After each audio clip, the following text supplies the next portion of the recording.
negara kita ini nampaknya tidak berdaulat full, tidak full berdaulat. Nyatanya saya ngerasain sendiri ya.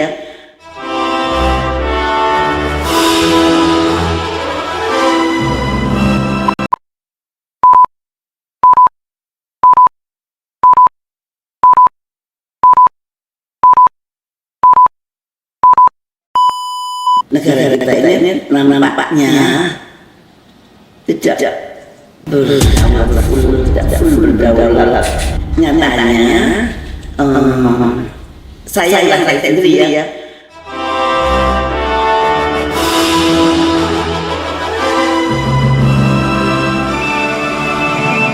Ketika kita punya orang tua, kita punya mertua, kita punya anak, kita punya pasangan. Kadang-kadang kita cuma melihat dari sisi apa yang ada dari dia. Padahal Allah Subhanahu wa taala sedang menyediakan pahala buat kita.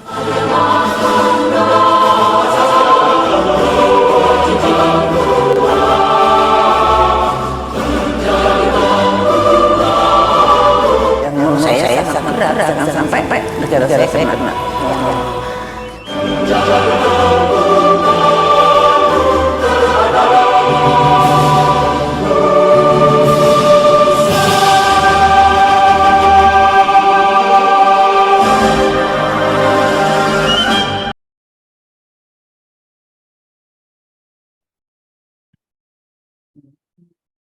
Assalamualaikum warahmatullahi wabarakatuh.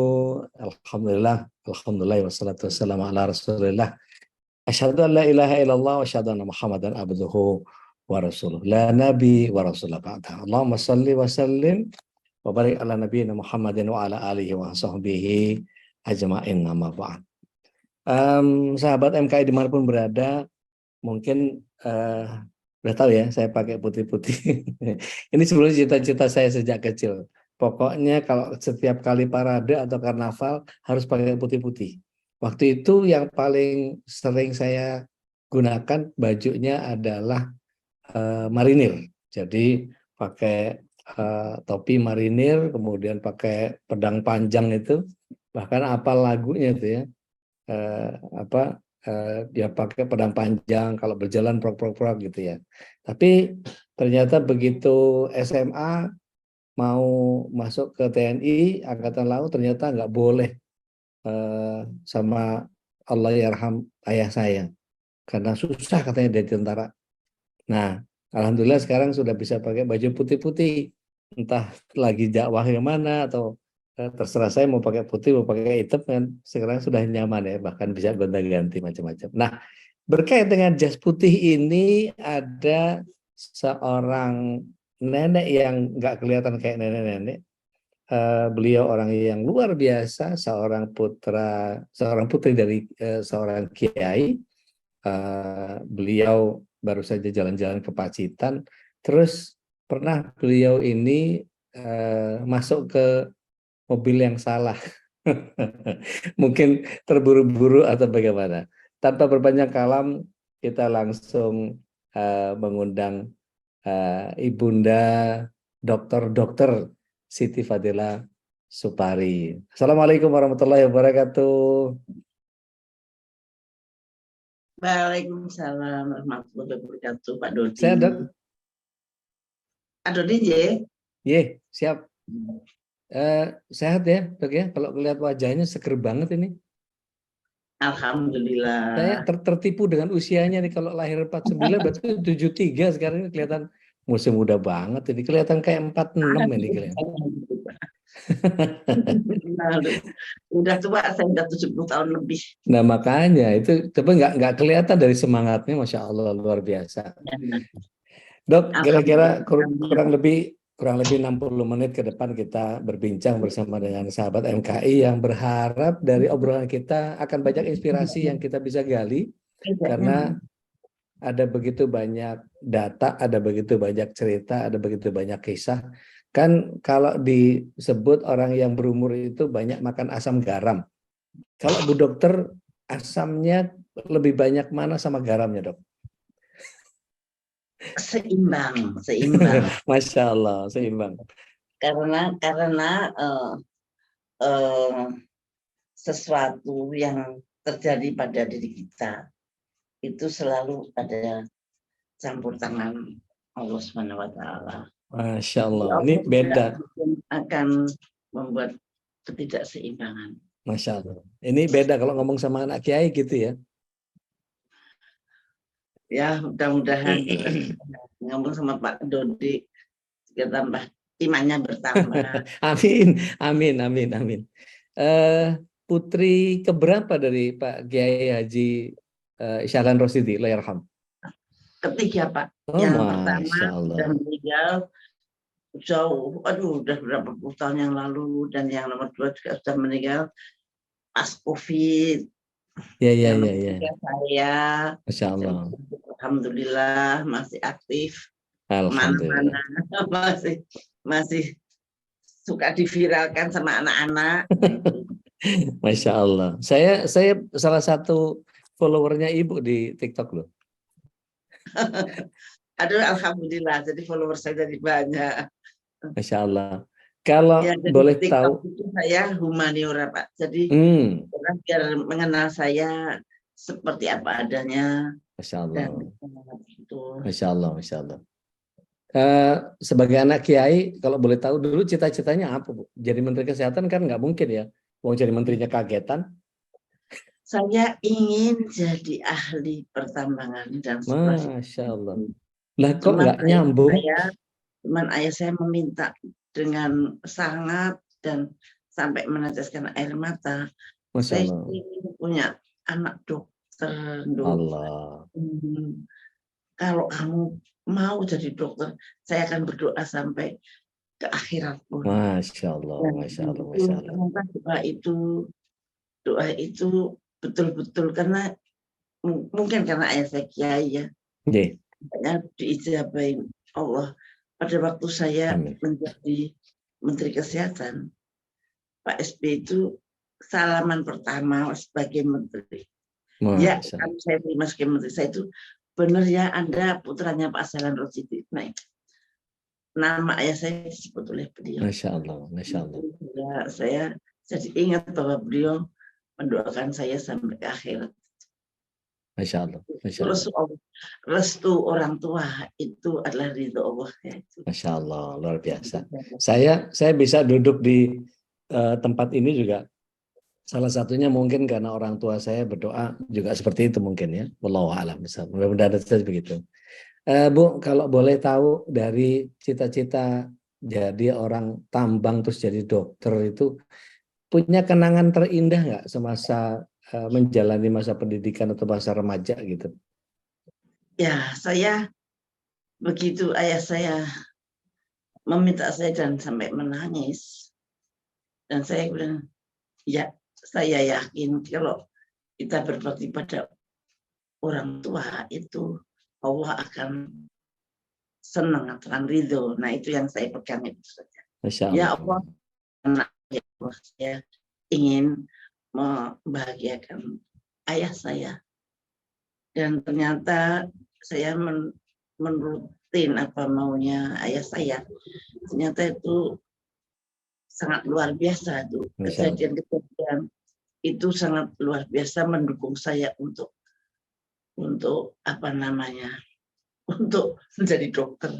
Contohnya, karena saya ini senangannya paksa matematika, jadi jurusannya pas ilmu pasti. Karena saya pengen ke ITB. Untuk dokteran saya nggak suka. Jadi saya tidak terlalu mementingkan mata pelajaran biologi. Padahal kalau mau masuk ke dokteran, biologi itu merupakan suatu komponen yang sangat penting sekali nilainya. Tapi nilai saya di biologi itu biasa-biasa aja, tidak pernah unggul banget gitu. Tapi kalau di ilmu pasti hampir semua unggul banget. Itu kalau di dan ya Allah, kalau kau kabulkan permohonan ayahku, mudahkanlah semua yang saya jalani. Nah, pada suatu hari saya cuma sholat. Kita kumpul teman-teman yang mau testing di Gajah Mada. Saya nebeng teman saya, jadi kita berempat cewek-cewek semua gitu, di saudaranya teman saya ditampung di rumah. Lah semua pada belajar, saya sholat. Sampai teman saya bilang, si Fadilah tuh nggak mau belajar sama kita, dia udah siap. Padahal saya belum siap. Saya tetap merasa bahwa masih ada yang kurang.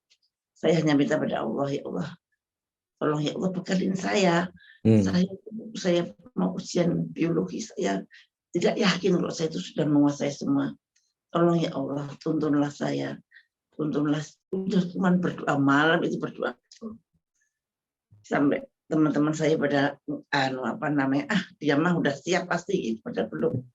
Saya lebih mengutamakan doa karena kalau berdoa, kata ayah saya waktu saya masih kecil, nomor 1 berdoa, nomor 2 baru belajar.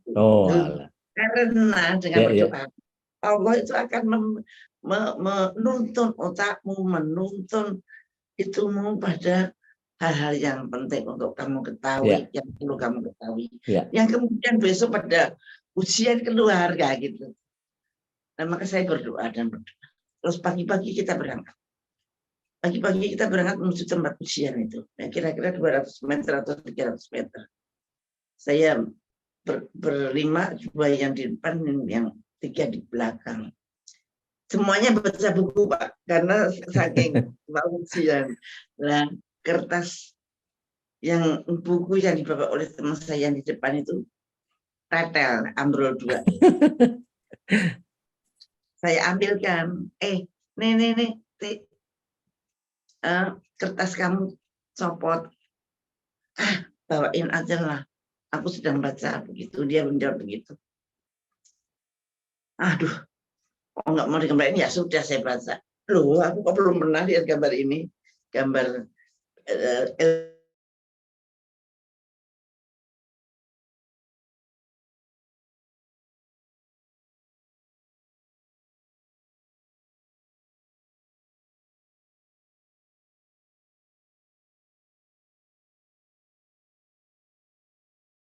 saya tahu semua, teman-teman saya juga naruh barang-barang di depan pintu, kita masuk cuma bawa pen sama itu.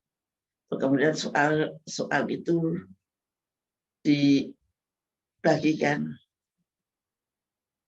Begitu saya buka, Masya Allah, isinya gambar yang Masya Allah, blessing in disguise ya, luar biasa ya. Itulah Masya Allah, doa itu luar biasa.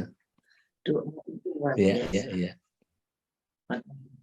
Jangan sepelekan doa. Meskipun nggak sesuai sama cita-cita waktu itu, kalau boleh tahu sosok Pak ayah Anda tercinta nih, Pak Kiai Syahlan Rosyidi ini, di gambaran seorang anak seperti Bu Fadilah ini seperti apa beliau tuh? Ayah yang kalau disuruh ngisi titik-titik, beliau ayah yang gitu. Titik-titiknya apa tuh? Ayah yang sangat membanggakan. Masya Allah. Ayah yang saya kagumi. Dia cerdas banget dan dia menguasai ilmu agama dengan sangat mumpuni. Ya, kalau menasihati itu selalu dengan penuh pelajaran agama. Misalkan saya sedang sedih banget. Ayah saya dulu Nabi Muhammad juga pernah sedih karena begini. Nah, jalan keluarnya adalah begitu. Nah, itu luar biasa. Kalau menghibur anaknya itu selalu dengan Quran dan hadis. Ya, dia bahasa Arabnya juga bagus banget. Luar biasa ayah saya. Masya Allah. Kalau boleh tahu, di masa sekolah, kira-kira ada ranking yang membanggakan atau lulus cum laude atau apa gitu yang Bu Fadilah merasa bahwa ini kayaknya saya keren banget di sini nih gitu?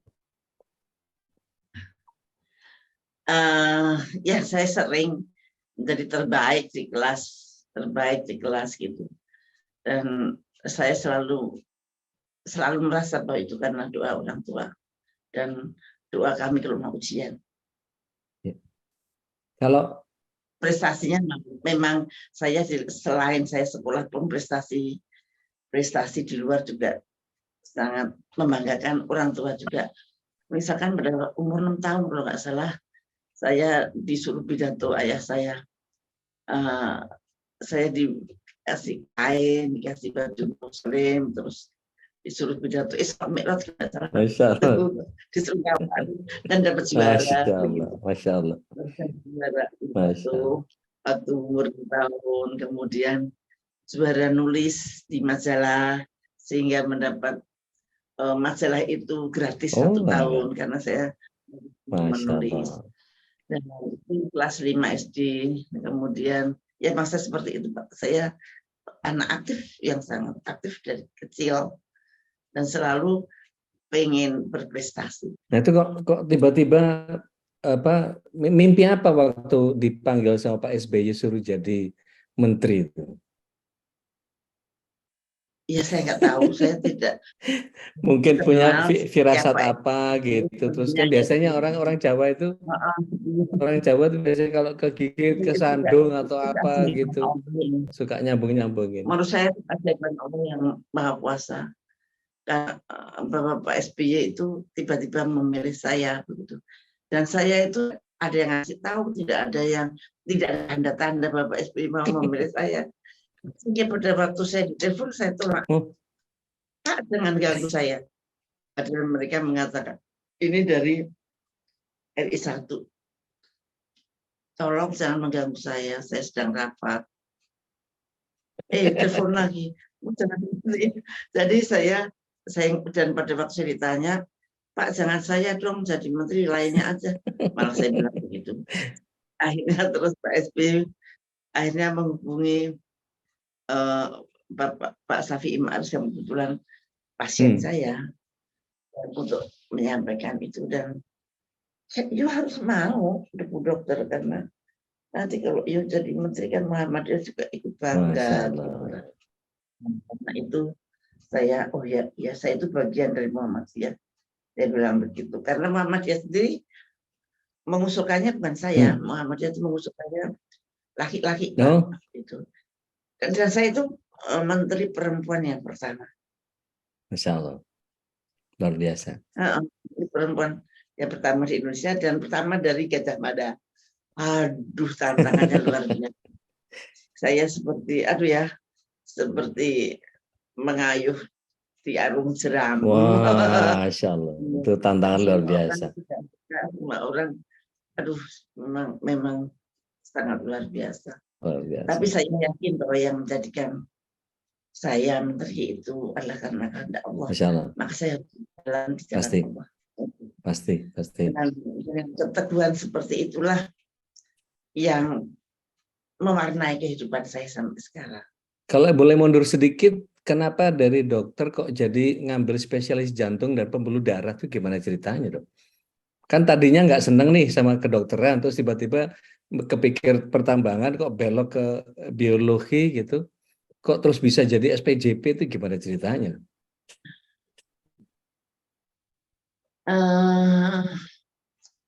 Itu ada cerita tersendiri. Saya itu nggak tahu yang namanya kardiologi, nggak tahu. Nah pada suatu hari saya menjadi dokter dan akhirnya ayah saya itu nitip. Padahal ya saya kan kiai di desa ya, di Solo gitu. Nggak punya teman di Jakarta. Tapi ternyata dia punya sahabat yang namanya sama-sama di Muhammadiyah begitu sahabat. Aku nitip anakku gitu. Karena saya ikut suami ke Jakarta, maka saya tidak mendapatkan puskesmas impres. Saya mendapatkan puskesmas impres, tapi ternyata karena saya ikut suami bukan kehendaknya Pak Harto, saya nggak dapat impres, saya nggak dapat NIP. Ya sudah saya ikhlas aja, saya ikut suami. Nah kemudian ayah saya tuh, kamu kok nggak di puskesmas, kok nggak kerja? Mah, saya itu bukan impres, jadi di sini susah banget mau masuk Jakarta. Kalau masuk Jakarta itu teman saya itu 1 mobil loh harganya. Waduh, aku coba tak titip temanku ya. Bapak punya temen toh, bapak orang Solo. Nah ternyata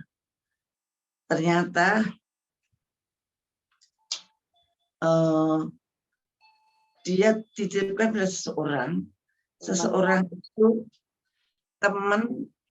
teman sekamar Menkes waktu itu. Headset. Teman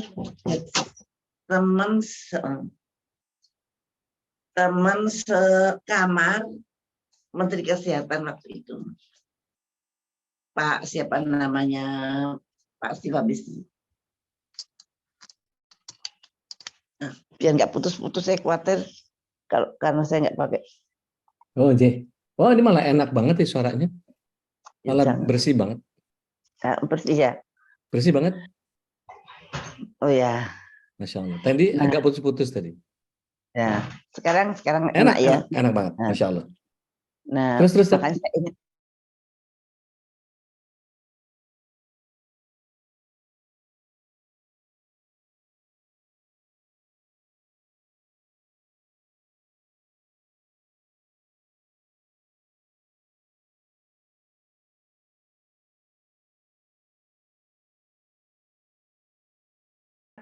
Karena temannya ayah saya itu.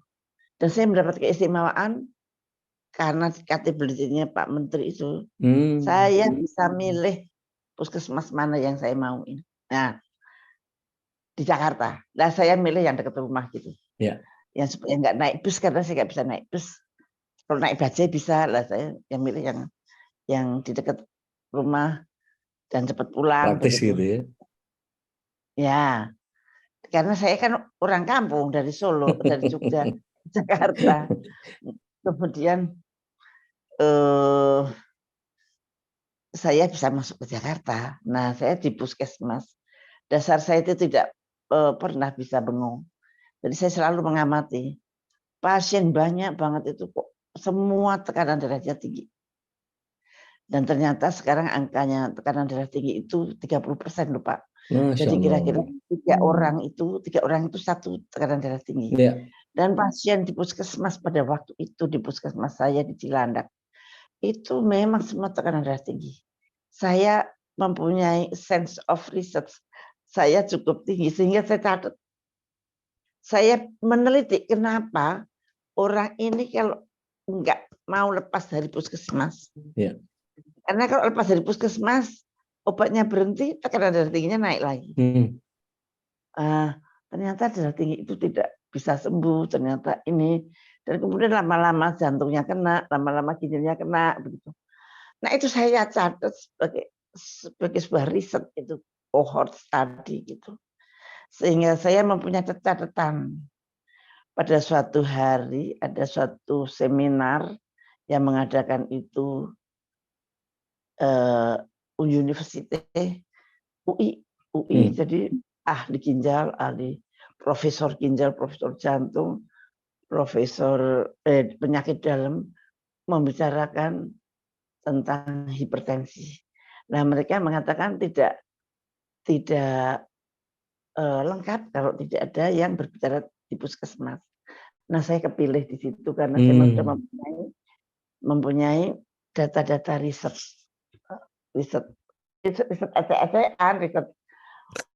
saya dokter sangat baru gimana? Iya. Tapi kalau data dari dokter enggak, cek-ceknya dokter ya pasti datanya benar kan. Jurnal-jurnalnya kuat. Saya presentasi tentang hipertensi di puskesmas. Nah, kemudian pada waktu makan siang saya dihampirin oleh seorang yang pemimpin kardiologi. Jadi dia menawarkan, kamu masuk ya kardiologi. Kardiologi itu apa? Oh, ternyata ahli spesialis jantung. Mau saya bilang. Disitulah saya sangat mulus masuk ke penyakit jantung. Masya Allah. Tanpa dites. Masya Allah. Kalau boleh tahu, kalau boleh tahu selama jadi Menteri Kesehatan gitu, pencapaian terbesar yang Ibu rasakan, ini gue banget nih gitu. Itu momen apa, Dok, kalau boleh tahu, Dok? Apa ya, aku nggak tahu tuh sih pertanyaannya gimana, momen Jadi apa. iya, apa pencapaian terbesar selama jadi Menteri Kesehatan? Saya itu sebetulnya apa ya, tidak macam-macam itu. Tapi Saya hanya memberhentikan flu burung itu luar biasa itu buat saya saya ya. hanya ya, karena tugas saya memang saya harus melindungi rakyat saya dari bencana kesehatan terutama. Karena saya adalah Menteri Kesehatan. Saya harus menjadi pembantu presiden saya di dalam melindungi rakyatnya presiden itu untuk terhindar dari bencana kesehatan apapun. Nah, saya pikir itu wajib, menurut saya wajib, bukan sunnah lagi. Kalau saya sudah dipilih oleh Allah dan kemudian saya menyepelekan tugas itu, maka saya akan dosa menurut saya. Nah, saya selalu meyakinkan diri saya sendiri harus jalan di jalan Allah. Jalan di jalan Allah itu seperti apa? Satu, apa adanya, dan nomor satu itu harus membela atau menyayangi atau berpihak kepada penderitaan rakyat, berpihak pada rakyat yang menderita. Jadi katanya di orang-orang yang menderita, di orang-orang yang teraniaya itu Allah ada di sana. Nah, itu.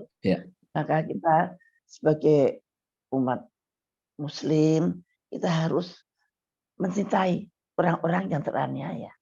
Harus memperhatikan bagaimana supaya orang-orang teraniaya itu tidak teraniaya lagi.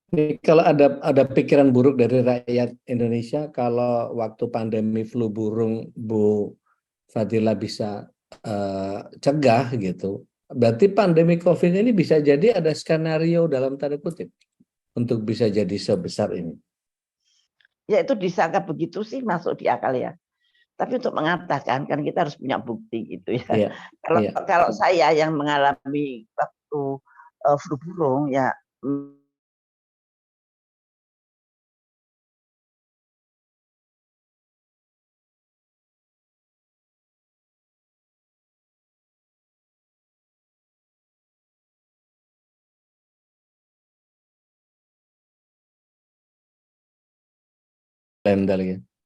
Daripada COVID.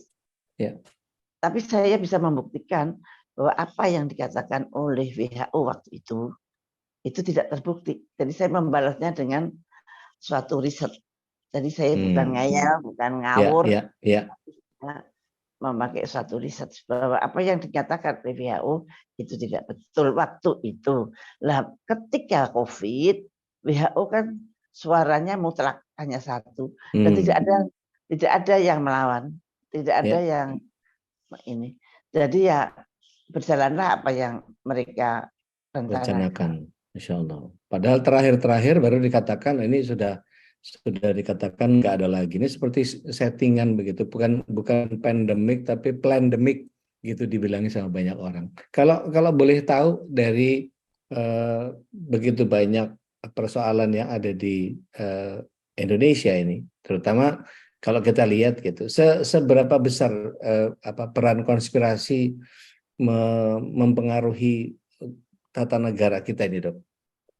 Saya mungkin mohon maaf nih agak terlalu jauh, ini kan bukan domainnya Bu Dokter, tapi paling tidak sepengetahuan Bu Dokter seperti apa? Konspirasi itu kalau bahasa awamnya itu kong kaling kong.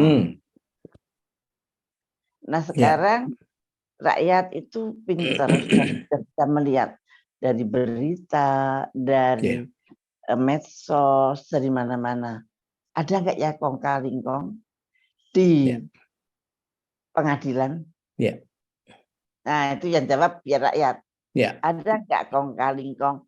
Wah, kayak salah di tekno wae, tapi yang ini salah belum tentu salah langsung tersangkakan, misalkan begitu. Sekarang rakyat bisa mengikuti, bisa mengerti. Insya Allah. Apakah pengadilan itu ada kong kali kongnya apa tidak? Kemudian di mana lagi yang ada kong kali kong yang paling parah yang bisa kita lihat itu adalah di pengadilan, yang bisa juga di politik. Kita bingung nggak sih menghadapi pemilu yang ada di panggung itu keributan antara capres. Capresnya siapa ya? Cawapresnya siapa ya? Bukan apa yang akan diciptakan oleh capres itu.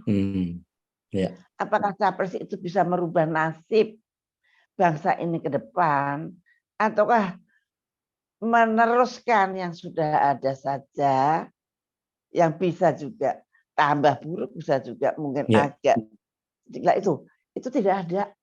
Yang disebutkan namanya ini capres ini partainya ini maju, itu yang apa itu rakyat disuguhin seperti itu.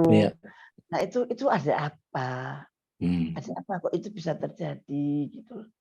Nah itu saja yang namanya saya bilang konspirasi kong kali kong. Tapi saya kira rakyat sudah tahu persis itu kong kali kong mana ada di mana.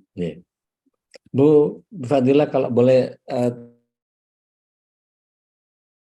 balik lagi ke masa di mana Bu terjadi dokter, jadi dosen sekaligus gitu. Pernah nggak ketemu satu perilaku akhlak yang muncul dari satu penyakit? Jadi penyakit itu ternyata bisa ngerubah akhlak seseorang. Ada nggak tuh, Dok? Maksudnya apa ya? Jadi kalau misalnya dia tekanan darah tinggi suka marah. Kalau nggak bayar zakat sakit jantung gitu. Misalnya gitu, Dok. Ada nggak sih? Misalnya gitu, nggak tahu. Saya belum pernah membacanya. Oh, baik. Tapi secara logika itu bisa ada hubungannya. Misalkan kalau marah, adrenalinnya akan meningkat. Kalau adrenalin meningkat, maka akan meningkatkan tekanan darah. Kalau kita bicara tentang bagaimana ketika kita tahu pelajaran yang paling berharga tadi ada doa orang tua yang sangat luar biasa. Berarti peran keluarga ini menjadi sangat penting untuk membuat satu besarnya negara atau membesarkan negara ini harus memang belajar dari keluarga yang bahagia. Sekarang ini banyak father hunger loh, Dok. Iya. Banyak yang hilang bapaknya nih. Bapaknya kemana? Padahal ada jadi tapi kayak anak yatim gitu, nggak diajarin apa-apa. Boro-boro ngomongin agama gitu. Iya. Jadi begini, negara kita itu negara bangsa ya. Negara kalau secara teritorial, nah itu kita terdiri dari sekian banyak provinsi. Provinsi itu terdiri dari sekian kabupaten. Kabupaten terdiri dari sekian kecamatan. Kecamatan terdiri dari sekian kelurahan. Kelurahan. Akhirnya ternyata kelompok keluarga itu adalah gambaran yang paling satu unit terkecil dari sebuah negara yang besar ini. Maka nasib negara ini sebetulnya ditentukan dari masing-masing keluarga. Kalau keluarga itu rusak semua, ya rusaklah negara ini. Tapi kalau keluarga itu dipimpin oleh Pak Deddy Aljambari, yang dipimpin oleh ayah-ayah yang bertanggung jawab, dan ibu yang juga Islami ya, ibu yang, nah itu kalau dipimpin dalam suatu keimanan yang baik dengan keislaman yang baik, dan insya Allah, dan kalau tidak diadakan suatu tekanan-tekanan ekonomi yang disengaja untuk memiskinkan kita, nah itu insya Allah negara ini juga akan jadi negara besar yang adil dan makmur gemari Paro Cinawi. Jadi intinya itu dari keluarga itu. Seorang ayah itu penanggung jawab utama. Setuju. Ibu di samping seorang ibu. Ibu boleh masak, boleh apa-apa. Ibu itu kerjanya paling berat loh, Pak. Bangun tidur sudah mikir anaknya, mikir suaminya, dan sampai mau tidur masih mikir anaknya dan suaminya. Itu makanya saya menikahi seorang perempuan tuh. Iya, kalau pendidikan itu harus bapaknya nomor 1 menurut saya. Jadi kalau misalnya ada hadis yang menyatakan bahwa al-ummahat madrasatul ummah, ibu-ibu itu pendidiknya umat, atau dikatakan dalam hadis yang lain madrasatul ula. Jadi ibu itu pendidik yang paling awal. Saya kok agak kurang setuju karena penanggung jawab tadi yang seperti Ibu Fadila bilang bahwa ar-rijalu qawwamuna 'alan nisa, berarti memang tanggung jawab pendidikan itu ada di suami gitu kan ya. Sehingga ketika kita melihat contoh Rasulullah SAW ketika mengajarkan kepada para sahabat, sahabat mengajarkan kepada para istri, istri belajar pada anak, itu bagian yang sebetulnya di kita sekarang ini, mohon maaf menurut saya Bu, jamaah saya itu kebanyakan ibu-ibunya ngaji jadi keminter, mas sampai ke suaminya nggak ngaji jadi minder, anaknya kalau istrinya keminter, suaminya minder, anaknya keder. Jadi kalau menurut Bu Fadila gimana nih Bu? Saya gini, kalau penanggung jawab benar Bapak. Okay. Tapi ibu ikut mendidik itu ya. Pendidik yang pertama tadi yang iyalah pertama kali yang say hello dengan baby. Pas nyusui. Aduh nak. Terus kita batain, saya masih ingat waktu masih kecil, dipeluk ibu saya ngaji lagu-lagu itu sampai tidur. Nah itu kan mengajar pertama. Tapi yang tanggung jawab tetap Bapak. Terus kemudian ibu itu juga selain mengajar pertama, karena yang berhubungan pertama sekali dengan anak-anak itu adalah ibu. Jadi kalau ibunya tidak sadar bahwa dia juga pendidik, nah itu sayang sekali kesempatan.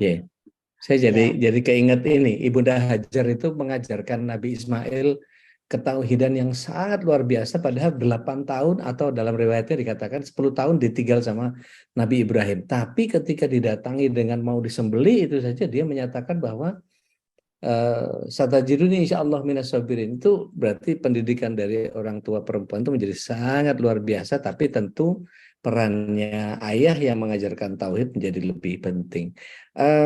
Banyak keluarga yang kemudian hilang sosok ayahnya, bahkan kemudian anak-anak ini mohon maaf menjadi kehilangan orang tua dalam tanda kutip, dan kemudian dia cari dari orang lain. Nah kalau omnya misalnya pedofil gitu ya, omnya agak-agak kalau saya bilang tuh jadi kelamin baru gitu. Kalau kita ke mall ada ladies to the right, men to the left, because ladies is always right gitu. Tapi di depan saya itu ada janitor. Jadi kalau orang senang sama perempuan ya mestinya ke arah laki, kalau senang sama laki arah perempuan. Ini ada yang senang laki sama laki, perempuan sama perempuan, itu kelamin baru namanya janitor saya bilang. Ya itu seperti itu kan ngerusak itu. Ya, dan itu badai itu kan beberapa puluh tahun terakhir ya Pak. Nah, menurut saya dari zaman dahulu itu sudah ada, bahkan dari Nabi Lut juga ada ya, yang satu kota dihancurkan itu. Di Sodom Gomora ya. Ya, Sodom Gomora itu kan sudah ada. Tapi kenapa pada akhir-akhir dekade ini itu muncul kembali dengan sangat dahsyatnya dan jelas banget dari sono. Bukan dari Jepang, bukan dari Cina, bukan dari, tapi dari sono. Nah, dari sono kan Bapak tahu. Nah, dari sono itu saya mengira, saya berpikiran, apakah ini adalah merusak generasi.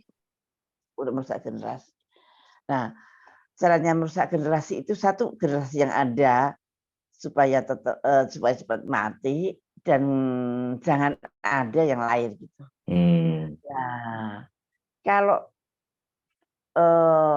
penyakit itu dibiarkan dan terus berkembang tanpa kita lawan atau kita hindari atau kita menyadarkan terus-menerus, maka itu sangat berbahaya karena memang sangat bisa menular dan semakin lama semakin banyak. Kalau semakin banyak, akhirnya mereka tidak tertarik dengan perempuan, dari laki-laki tertarik pada laki-laki, perempuan tertarik pada perempuan, akhirnya mereka kan tidak bisa punya anak. Yeah. Nah itu yang mereka mauin. Salah satu daripada depopulation. Supaya berhenti pertumbuhan manusia ini. Supaya mereka bisa menguasai dunia lebih mudah gitu ya. Ya, dia menguasai dunia seperti maunya mereka. Yeah. Mereka tidak mau 9 miliar pada tahun 2035. Nah sekarang padahal sudah 8 miliar saya kira. Atau 7 miliar. Ada hubungannya sama ini nggak, Bu? Iya, barangkali saya nggak. Lah kan kalau ya, saya nggak bisa menjawab karena saya tidak punya bukti. Yang dari ini kan kalau dari soal kawan-kawan ngobrol itu New World Order ini Ordo Novus Seclorum ini kan jadi bagian yang sering jadi perbincangan. Saya dari dulu senang ngobrol itu sama kawan-kawan tapi ya forum kecil. Kalau boleh kasih saran ke kami, Dok, dalam keluarga itu idealnya seperti apa sih supaya bisa saling saling mengisi kekosongan di antara satu dengan yang lain. Selain urusan agama, itu dari sisi kesehatan apa yang perlu keluarga itu tahu, Dok, secara umum? Menurut saya satu agama, satu kuatkan iman anak-anak itu udah harus. Modal pertama itu keimanan atau akid. Nah itu nomor satu, nggak bisa ditawar. Atau nomor dua, kehangatan di dalam rumah tangga. Kalau dulu saya masih ingat waktu masih kecil, ayah itu selalu menyempatkan makan siang di rumah. Masya Allah. Nah, atau at least sekali dalam sehari kita makan bersama-sama dengan ayah.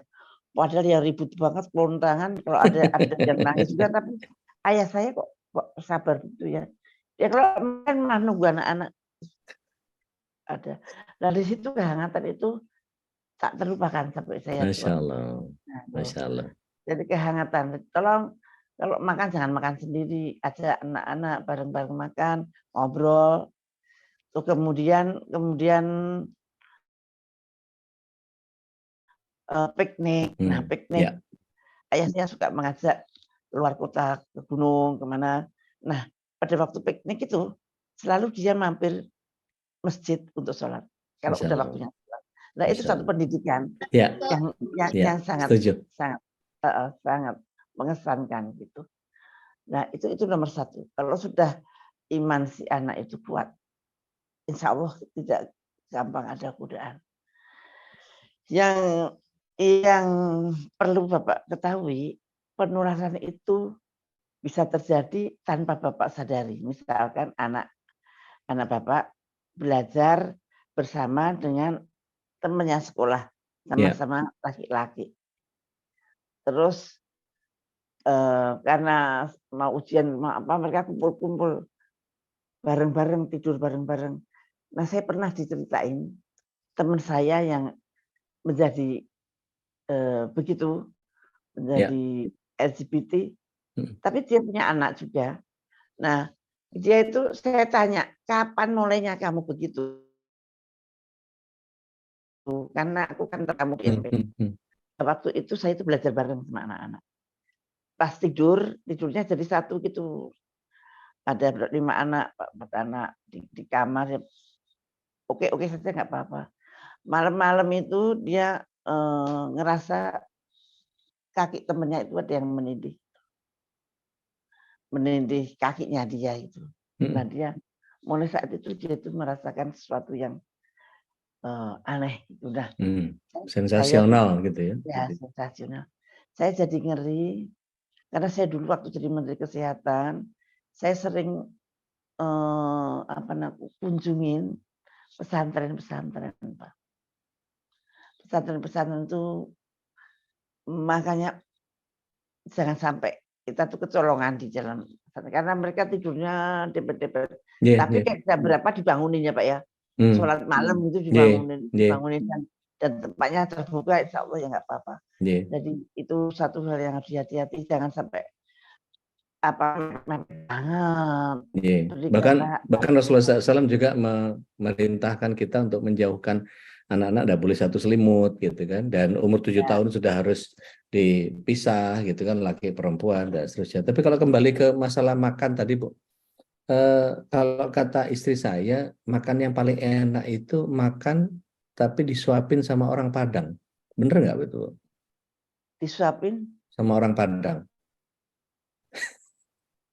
Saya nggak ngerti itu. Karena istri saya orang Padang Bu, jadi saya suka nyuapin. Jadi makanan paling enak tuh yang disuapin sama orang Padang katanya. Kalau bicara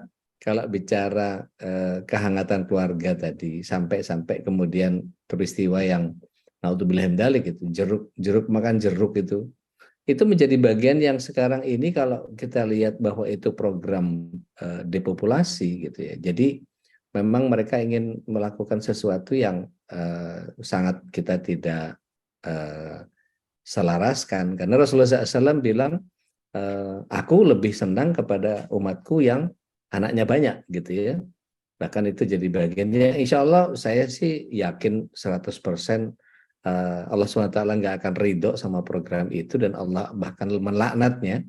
Dan apapun upaya makar mereka kepada apa yang kita upayakan, kalau Allah nggak menginginkan itu ya nggak akan terjadi. Baik Bu Fadila, ini mohon maaf saya jadi ngecuas sendiri, saya nggak memberikan kesempatan ke sahabat MKI ini untuk berkenan berbagi informasi atau mau tanya sesuatu ke Bu Fadilah. Mungkin monggo teman-teman, silakan sahabat MKI raise hand dulu. Bu Diah Ayu Puji Lestari dari Cilengsi, silakan Mbak Diah.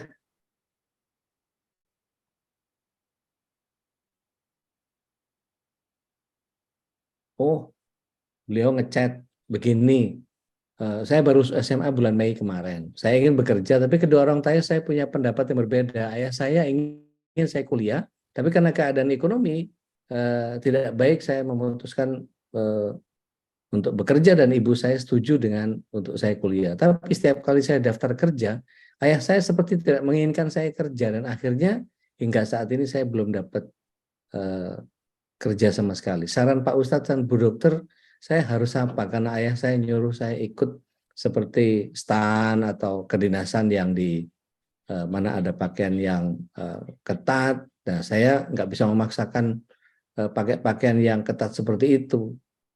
Bu Dokter, ada saran nggak Bu Dokter? Saya kok nggak ngerti maksudnya. Jadi dia kepengen sekolah. Dia kepengen sekolah, tapi ibunya kepengennya kerja gitu. Tapi ternyata begitu bapaknya kepengen anaknya pakai baju ketat gitu. Jadi biar di kedinasan nanti, ya bapaknya kepengennya gitu. Ya kalau sudah, sebenarnya Anda sudah besar ya, bapak ibunya sebetulnya tidak perlu untuk menentukan anaknya. Ya. Nah ini ayah dan ibu itu sebaiknya tuturi handayani. Apa yang diinginkan anak, kita jagain supaya tetap di dalam koridor Islam, koridor Quran dan hadis. Tetapi semua keputusan sebenarnya harus di anak, kalau menurut saya. Jadi tuturi handayani kalau orang Jawa. Apa maunya anak diturutin, kita tinggal mengamankan, menjaga jangan sampai anak itu kepleset ke sana, jangan sampai kepleset kemari. Ya, kalau saran saya, obrolin ke orang tua, bahwa sampaikan bahwa agama melarang kita untuk pakai baju yang ketat-ketat begitu, gitu ya Mbak Dia. Mbak Ana Anggraini, silahkan. Assalamualaikum warahmatullahi wabarakatuh. Waalaikumsalam warahmatullahi wabarakatuh. Alhamdulillah, bersyukur pada hari ini bisa bertatap maya bersama moderator Bapak Ustadz dan juga Dr. Siti Fadilah yang begitu bangga dan juga sangat mendapatkan pendidikan agama yang luar biasa dari sejak dalam janin pastinya ya. Ya. Mohon izin, saya adalah pendidik anak usia dini, kemudian juga anak-anak saya sudah besar, hanya tinggal satu lagi yang belum menikah, tentu dengan doa dari ibu. Kemudian juga maksud saya adalah saya memimpin di panti asuhan. Tentu figur ayah tergantikan oleh pengasuh seperti itu. Nah, upaya-upaya lain agar supaya anak-anak kita mempunyai support dan juga mempunyai satu kekuatan, keinginan. Dan saya tadi sangat terharu sekali mendengar ibu yang dimana ayahnya sampai menangis mengharapkan menjadi dokter. Nah, saya pun juga berharap insya Allah anak saya yang masih belum kayak semacam takut untuk berumah tangga, apa yang harus saya lakukan selain doa, begitu, kemudian juga kepada anak-anak di panti asuhan yang memang untuk figur ayah ini butuh relawan banyak gitu. Tentunya kami sangat menjaga dan mengharapkan sekali kata-kata support dari Pak Ustadz beserta Dr. Siti Fadilah. Selamat buat Ibu, saya pengagum perempuan pandai. Terima kasih, sebetulnya kodrat kita sama, hanya kesempatan saja, dan alhamdulillah anak-anak yang ada di panti saya kami dorong terus untuk mencari ilmu. Terima kasih Pak Ustadz. Baik, terima kasih. Sama-sama Bu Ana. Barakallah. Masya Allah. Monggo Bu Dokter. Pertanyaannya kan untuk kita berdua. Iya, pertanyaan Pak Dedi dulu. Oh, saya dulu. Bismillah. Salatu wassalamu ala Rasulillah. Kalau saya gampangnya gini. Karena Allah itu menjamin rezeki kita dan Allah sudah mempersiapkan seluruh bagian kecukupan untuk kita. Ibu pelajari lagi surat 24 ayat 32. Di situ Allah SWT jelas menyatakan bahwa jika sudah jelas untuk bisa melangsungkan pernikahan, maka menikahlah. Nggak usah khawatir nanti kalau miskin, Allah yang mencukupi. Ini saya hadapkan pada kondisi saya sendiri gitu ya. Tapi ketika itu memang saya belum jadi ustadz, masih pelakraan, enggak karuan gitu. Alhamdulillahnya Allah selamatkan dengan kondisi keyakinan saya kepada Allah itu nggak pernah habis. Jadi saya punya prinsip gini, lakukan yang terbaik, niatnya yang terbaik, maka Allah akan mengerjakan bantuannya. Itikat yang baik, niat yang baik itu, makanya ini jadi slogan saya setiap kali saya nutup akhir statement saya itu sesuai dengan faida azam fatawakal Allah. Be the best, do the best, Allah will take care of the rest. Jadi yakin aja sama Allah SWT bahwa kita adalah hamba yang jelas senantiasa diatur dan diurus sama Allah SWT, nggak usah takut. Kalau dari saya begitu. Dari Ibu Fadilah monggo. Ya, saya kira saya setuju sekali. Ya.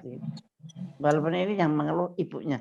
Ibunya terus bagaimana kalau anak saya nggak kawin-kawin. Memang itu suatu beban yang sangat berat untuk ibu. Yeah. Bu, anak-anak sekarang ini kalau menikah itu umurnya 30, 32 itu sepertinya udah biasa banget. Sudah 37 dokter. Nah gini, minta pada Allah. Ya. Tetapi kalau Allah memberikan apapun juga, syukurilah. Ya. Syukurlah. Mudah-mudahan yang paling tahu skenario hidup kita itu memang Allah. Dan itu kita tidak tahu rahasia di belakang itu. Yeah. Mungkin nanti tahun depan atau apa bisa tuh pasrahkanlah dengan 1000% pada Allah. Nangislah pada Allah. Yeah. Yakinlah bahwa apa yang diberikan pada Allah itu yang terbaik bagi beliau. Ya, setuju. Amin. Masya Allah. Baik, ada lagi monggo silakan yang lain. Terima kasih. Dengan senang hati Bu Ana Anggraini. Silakan yang lain monggo. Bu Dwi Sundari Bandung, mangga teh. Jadi bahagia benar nih ngelihat wanita seperti Bu Fadilah ini, akademisi yang tekun dan brilian, beliau bilang. Beliau tanya satu, bagaimana bagaimana Ibu bisa mengelola hati supaya bisa ikhlas dengan konspirasi tadi itu yang menjadikan Ibu sebagai pion dalam tanda kutip. Iya, saya yang paling tahu saya pada ketika saya di penjara. Yeah. Ya Allah, kalau 1000 orang, 1 juta orang tidak tahu apa yang sebenarnya terjadi, tapi bukankah kau tahu ya Allah? Tadinya saya tuh marah begitu. Tetapi kemudian setelah itu saya sadar ketika saya melihat kamar saya yang saya di situ ada penjahat-penjahat, ada yang pencuri, ada yang copet, ada yang apa. Dan kemudian saya dalam kamar itu ya kan, kalau begitu datang itu campur dulu. Nah itu saya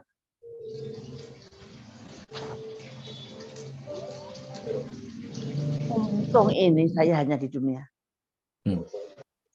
belum di akhirat. Bayangin aja kalau Anda tiba-tiba di akhirat di dalam suatu lingkungan yang jelek gitu. Kayak apa itu amit-amit ya. Mudah-mudahan di akhirat di suatu yang indah gitu.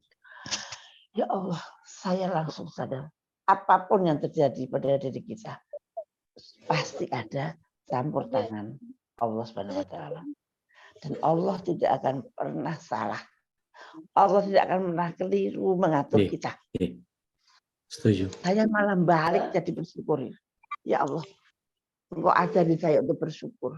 Engkau ajarin saya untuk memohon ampun dosa-dosa saya yang telah lama. Ya. Saya kan nggak pakai jilbab, Pak. Oh, Masya Allah. Anak kiai padahal ya. Ya, 5 anaknya Bapak semua pakai jilbab kecuali Masya Allah. Agak tambang-tambang dikit gitu ya, Bu ya? Ya, enggak, saya berusaha tapi nggak bisa. Oh, Masya Allah, Masya Allah. Tapi itu pun itu yang nanti kalau Bapak ketemu sama saya. Nah itu tapi itulah saya di situ tuh jadi sadar banget dan itu sangat dekat sekali pada Allah Subhanahu wa taala. Dan itu disitulah yang namanya ikhlas. Bapak belum pernah kan di satu saat di suatu tempat Anda kehilangan hak Anda sebagai manusia gitu. Masya Allah. Nah, apa-apa diatur, apa-apa dibatasin, itu keikhlasan pada Allah itu sangat indah, sangat indah. Masya Allah. Karena dengan ikhlas, dengan menyandarkan diri kita pada Allah, wah, Masya Allah, itu beda banget dengan yang kita lihat. Nah itu. Jadi kalau ada Allah di hati kita, ada tauhid di hati kita, yang beruntung siapa kita? Setuju. Masya Allah. Ini Teh Dwi Bandung nanya yang kedua, bagaimana bisa mencerdaskan diri secara emosi, Dok? Ya harus bisa mengatur emosi. Yang penting bagaimana mengatur Anda secara emosi. Fafiru ilallah. Kembalikanlah semuanya kepada Allah. Masya Allah, Masya Allah. Jadi kalau bicara tentang kembalikan ke Allah, udah selesai semua persoalan. Selesai. Kadang-kadang gini Dok, kita ini sok-sokan ngatur, ini mestinya kalau diginiin, maka hasilnya mesti nggak gini nih. Nah itu kan kayak menyalahi takdir gitu. Keminter gitu. Malah kemelinti karena PDB gitu. Manusia tidak tahu diri. Itu Dok, makanya saya butuh legitimasi. Waktu saya baca artikel yang ditulis sama dokter Barita Sitompul, dia staf ahli jenengan nggih. Waktu masih di teman-teman saya. Masya Allah. Beliau menulis bahwa orang kalau kepengen nggak jantungan, maka sholatnya harus ke masjid buat para pria. Leres badan? Iya, karena kalau ke masjid apa hubungannya? Kan olahraga. Satu, menggerakkan kaki dari rumah ke masjid. Dan dengan bersatunya tauhid bahwa saya akan kayak saya ke masjid karena Allah. Wah itu semua metabolisme semua itu sangat mendukung. Masya Allah. Kalau di dalam agama katanya dipayungi sekian ribu malaikat. itu baru melangkah aja udah peredaran darahnya jadi bagus, denyut jantungnya jadi bagus, olahraganya juga jadi membaguskan jantung. Ada nilai aerobiknya di situ ya dok ya? Iyalah, tapi jangan lari-lari. Kalau lari-lari berarti gerakannya terlambat. Ke susu itu berarti. Bahkan nggak boleh katanya pada ketubruk katanya. Dan itu katanya ada nitrit oksid yang kalau di tubuh kita itu dengan rajin kita subuhan ke masjid buat para pria itu nggak perlu minum semacam asetilkolin yang di bawah lidah itu dok. Benar ya, itu? Saya tidak tahu, saya belum pernah baca untuk penelitiannya. Itu keren banget buat saya. Secara logika masuk ya. Masya Allah. Masya Allah. Ada saran dok buat memperbaiki kebahagiaan keluarga ini sekarang ini banyak yang mental health rusak semua ini. Ngatasin itu apa dok? Selain minta sama Allah tentunya ya. Kalau dari sisi kesehatan jenengan punya info apa? Dari sisi kesehatan nomor 1 adalah tauhid. Iman kepada Allah. Itu kuncinya sudah ya. Kalau kita beriman, hati kita tenang, tidak gampang syirik, tidak gampang iri dengki, tidak marah. Nah, itu peredaran darah Anda akan lancar, imunitas Anda akan tinggi dan sebagainya. Tapi kalau Anda tetangga punya ini, kok aku nggak punya? Iri, dengki, pengen sesuatu yang bisa dijangkau, itu sebetulnya siksaan. Dan itu akan menurunkan imunitas Anda. Jadi imunitas itu sangat penting adalah keimanan. Orang yang beriman, zikir terus, virus dekat juga bablas, nggak jadi deh. Setuju. Anak. Itu di surat 46 ayat 13 itu kalau saya nggak salah bisa kita fahami. Allah SWT berfirman, Innal ladzina qalu rabbunallahu tsumma istaqamu fala khaufun 'alaihim wa lahum yahzanun. Jadi tatkala Allah jadi Rabb kita, pengurus kita, perawat kita, pemberi nikmat, pengatur kita yang berwenang atas kita dan Allah yang memberikan kenikmatan kepada kita ketika kita yakini itu, maka Allah akan cabut kegelisahan kita, Allah akan renggut kesedihan kita dan itu bagian yang Masya Allah gitu. Ini Bu Irni Arsy nanya, pernah nggak Bu perang batin ini mesti ngejalanin kewajiban sebagai seorang ibu, seorang istri juga, tapi meraih cita-cita sampai sekarang itu gimana tuh Bu bisa membagi kayak bipolar gitu jadinya? Atau gimana ngatasin itu? itu saya merasa salah itu ya. Apakah saya egois? Tapi saya S2, S3 dan semuanya kan untuk anak-anak saya. Maksud saya harus bangkit untuk anak-anak saya. Nah, apakah itu anak saya ridho atau tidak? Saya tidak berpikir pada waktu itu. Dan sekarang saya baru mohon ampun. Andaikan dulu mereka tidak ridho, saya tinggal pergi. Dan saya sangat jarang di rumah. Ada saudaraku yang saudaranya suami yang nungguin anak-anak. Jadi saya aktif banget Pak, saya jarang di rumah.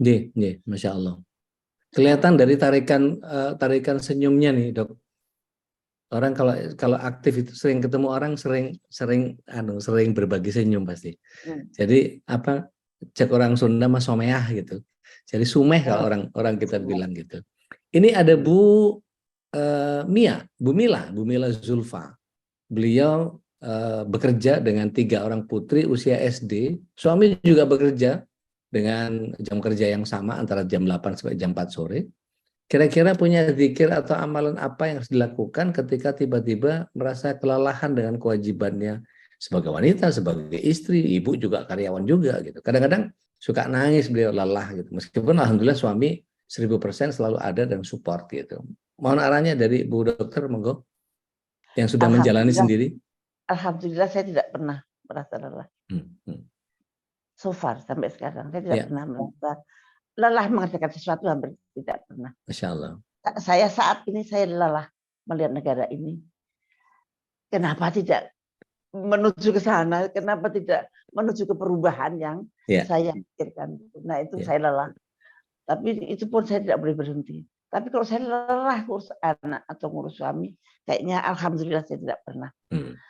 Untuk supaya tidak lelah, Ibu, kalau dulu saya membuat jadwal, Bu. Anak saya juga 3. Saya membuat jadwal kapan saya memberi susu anak saya, kapan saya belajar, kapan saya membaca literatur, kapan saya ini, kapan saya nemenin ngaji anak harus. Jadi saya daftar jam sekian. Time manajemennya mesti rapi ya. Itu tidak akan lelah. Karena begitu Anda mengatur jadwal, itu Anda akan mengatur diri Anda sendiri. Jadi tidak terpaksa, ini jadwalnya begini kok, ini jadwalnya begini. Kalau saya begini. Karena kita sendiri yang bikin ya. Ya, saya selalu menjadwalkan diri saya. Saya lulus, sekarang saya harus jadi dokter 5 tahun lagi, misalkan gitu. Saya lulus dokter ahli jantung, saya kepingin dokter harus tercapai sekian tahun. Ini sekian, itu saya jadwal sendiri. Gitu. Walaupun kadang-kadang juga meleset. Tapi itu untuk mengatur diri kita sendiri supaya kalau capek itu kan karena gini, melewati jadwal, kemudian mestinya aku mau begini, aku masih harus mengerjakan itu. Nah, itu bikin capek itu. Tapi kalau Anda menjadwalkan, itu insya Allah tidak capek. Dan ingat, apa yang terjadi pada waktu anak-anak masih kecil, itu tidak pernah terulang kembali. Sekarang saya umur segini tinggal membayangkan betapa bahagianya ketika mereka minta saya pakaiin celana, minta disisirin rambutnya. Masya Allah. Itu ternyata sangat indah. Masya Allah. Masya Allah. Sekarang mereka di rumah masing-masing. Saya ketemunya teman seminggu sekali. Nah, kadang-kadang saya sedih kalau lihat mereka. Aduh, mereka sudah punya anak-anak lagi. Jadi apa namanya? Jangan pernah lelah karena Anda sedang di dalam situasi yang tidak akan pernah kembali. Nah, itu suatu yang sangat indah dan tidak akan pernah kembali. Masya Allah. Masya Allah. Kalau saran saya dari saya, Bu Mila Zulfa, lakukan semuanya karena Allah, pasti nanti Allah SWT akan bantu kita. Kenapa orang main gaple itu bisa sampai malam, sampai begadang-begadang? Kenapa orang main catur itu bisa sampai begadang-begadang? Karena ada kenikmatan batin. Pertanyaannya adalah, kalau Rasulullah SAW bisa sholatnya 1 rakaatnya itu Al-Baqarah sampai habis, apa yang beliau dapatkan dari Allah? Ketenangan batin. Jadi ketika kita menghadapkan diri kepada Allah SWT, Allah akan berikan sesuatu yang indah dan menikmatinya. Jujur ketika disuruh milih, mending mana kita melakukan sesuatu yang berpahala atau tidak berpahala, ya buat saya hidup cuma sekali, yang mending berpahala gitu. Jadi istilahnya kalau melakukan sesuatu hidup nggak ada kesempatan di 2 kali gitu ya, mudah-mudahan kita diwafatkan dalam keadaan yang jauh lebih baik gitu, insya Allah. Mudah-mudahan kita bisa saling mendoakan gitu. Pak, jadi nomor 1. Apa-apa itu karena Allah. Jangan pernah bahwa you jadi dokter karena pinter, you jadi apa karena hebat, enggak. Semua yang mengatur Allah Subhanahu wa taala. Nah, itu apa namanya? Aduh, saya mau ngomong apa? Karena Allah tadi ya, saya mau gini. Kalau saya berjuang kemarin, Pak, saya berjuang itu karena Allah. Allah senang kalau saya berpihak pada orang-orang yang teraniaya. Jadi orang yang tertindas. Banyak sekarang orang tertindas, Pak. Masyarakat kita tertindas mana? Karena saya bekerja karena Allah. Ketika saya di penjara, rakyat yang saya belain sampai saya di penjara, itu apa ada yang nolongin saya ya enggak tahu. Ada malah ngasih tahu menuduh saya juga sebagai koruptor, malah ada. Padahal saya belain mereka. Habis-habisan sampai saya di penjara lah. Boleh percaya, boleh tidak, itu menurut saya. Nah, kalau saya dulu berjuangnya itu karena rakyat, karena itu pasti masalahnya. Karena kok Allah, saya diginiin sama orang. Malah aku diundang koruptor. Aku terserah Allah yang akan. Ternyata orang-orang yang jahat itu udah pada mati loh Pak. Alhamdulillah. Alhamdulillah. Kok malah alhamdulillah orang mati bukan innalillahi, malah alhamdulillah. Oh iya loh. Iya, orang bencak kayak gitu. Ini terakhir pertanyaan dari Mbak Anissa di Gresik. Gresik Bojonegoro kayaknya ini. Menyerahkan segala sesuatu kepada Allah yang baik itu yang seperti apa? Apakah semisal kita menjalani sisa hidup ini hanya dengan mengharap ridhonya itu boleh? Dengan misalnya menahan segala sesuatu yang tidak nyaman, yang menyakiti hati, sampai rasanya mungkin harus melepas kebahagiaan diri demi bakti kepada suami dan orang tua. Ini mohon maaf kalau bulat pertanyaannya. Semoga bisa dipahami. Saya diperpendek pertanyaannya itu. Gimana tadi yang pertama? Tadi pas banget yang kalimat pertama. Iya, menyerahkan segala sesuatu kepada Allah itu yang baik seperti apa? Oh, yang baik begini. Berdoa sehabis-habisnya. Berdoa itu dalam arti kata jauhin larangannya, kemudian sholat wajib yang terpenuhin, ditambahin sholat sunat rawatib, kemudian sholat malam juga penuh, berdoa, mohon begini. Tapi kalau itu tidak diberi, ya Allah, tolonglah saya untuk menyadari dengan sebaik-baiknya. Saya pernah seperti itu. Jadi selalu tidak kecewa terhadap sesuatu yang tidak kita dapatkan. Karena Allah adalah sebaik-baiknya. Allah adalah sebaik-baiknya pembuat penolong. Hasbunallahu wa ni'mal wakil, ni'mal maula wa ni'mal nasir. Jadi itu satu.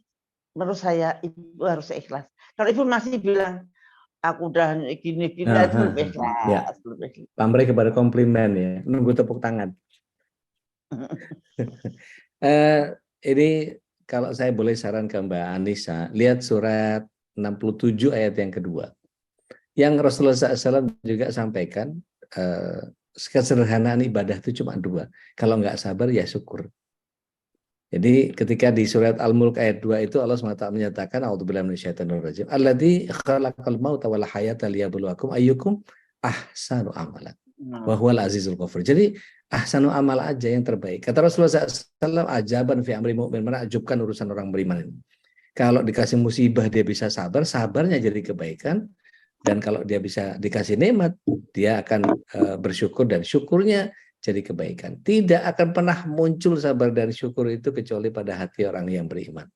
Mudah-mudahan perbincangan kita malam hari ini menjadi bagian yang selalu senantiasa memberikan inspirasi untuk banyak orang.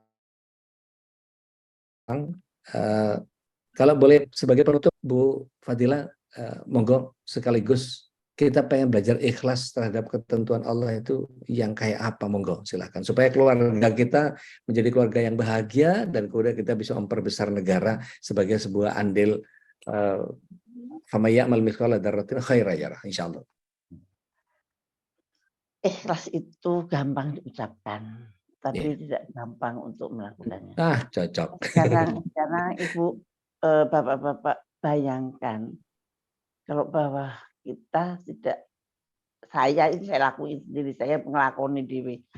Saya tidak bersalah, jelas tidak bersalah. Menurut saya dan menurut orang-orang sekitar saya yang melihat segala sesuatunya. Tapi saya harus masuk penjara. 4 tahun lagi. Kalau itu tidak ada keimanan yang tidak ada keimanan yang kuat, bagaimana saya mesti berpegang pada Allah. Masya Allah, Masya Allah. Kalau Anda belum pernah di penjara, Anda akan sangat sulit menggambarkan keikhlasan. Tapi kalau orang yang sudah pernah di penjara, itu ada, itu keikhlasan itu ada. Percaya persis bahwa Allah itu ada. Percaya persis Allah itu bisa diajak bicara. Seperti bisa diajak bicara. Wah, itu nikmatnya luar biasa. Yang tidak pernah saya rasakan kalau di luar penjara. Masya Allah, Masya Allah. Banyak pelajaran di penjara, termasuk buku ya? Ya, ya? Buku ada. Buku belum saya launching. Oh, Masya Allah. Cerita. Waduh, Di situ keimanan dan banyak sekali yang kita pelajari. Sepertinya perbincangan kita harus tambah nih. Harus ada seri 2 nih kayaknya, lanjutan ini kayaknya. Nanti ya, kita lagi Dok ya. Ya. Gimana? Sebagai penutup Dok, gimana? Monggo. Ya, makanya ikhlas itu. Kalau Anda bisa ikhlas, waduh, Anda sangat beruntung. Yang beruntung siapa? Anda. Dan dunia menjadi milik Anda. Kalau Anda ikhlas, dunia menjadi milik Anda. Masya Allah. Saya kira itu. Luar biasa, Masya Allah. Luar biasa, Masya Allah. Ini baru kali ini saya ketemu sama narasumber yang inspirasinya begitu lengkap, dari urusan diniyah, urusan kesehatan, sampai kepada urusan bagaimana mengelola hati, karena Allah begitu ketat mengatur gonjang-ganjingnya hidup kita ini. Mudah-mudahan Allah SWT berikan kemampuan untuk kita menerima hikmah. Dalam surat yang kedua ayat 269 Allah SWT menyatakan, A'udzubillahi minasyaitonir rajim, yu'til hikmah may yasha wa may yu'tal hikmata faqad utiya khairan katsiran wa may yadhakkaru illa ulul albab. Hikmah itu hanya diberikan oleh Allah SWT kepada orang yang dikehendaki oleh Allah. Dan barang siapa mendapatkan hikmah, maka sesungguhnya dia mendapat begitu banyak kebaikan. Dan hanya orang-orang yang menggunakan akal sehatnya sajalah yang akan mendapatkan pelajaran. Matur nuwun sangat Ibu Siti Fadila Supari, ini saya rasanya harus minta lagi, mohon ke jenengan ngatur waktu lagi, kita ngobrol lagi, masih banyak yang belum kita gali ini, mudah-mudahan nggak kapok ngobrol sama MKI malam-malam begini daripada. Matur nuwun sangat, syukran jazakumullah khair, salam untuk keluarga, have a nice weekend. Assalamualaikum warahmatullahi wabarakatuh. Waalaikumsalam. Baik, sahabat kami di mana berada, kita sama-sama tutup dengan kafarat majelis. Subhanaka Allahumma wa bihamdik, asyhadu an la ilaha illa anta, astaghfiruka wa atubu ilaik. Kurang lebihnya mohon maaf. Do the best, be the best. Allah will take care of the rest. Assalamualaikum warahmatullahi wabarakatuh. Dokter, terima kasih udah. Terima kasih. Barakallah. Atur nuhun. Barakallah. Baik, barakallah. Allahumma arhamna bil Qur'an waj'alhu lana imaman wa nuran wa hudan wa rahmah. Allahumma zakkirna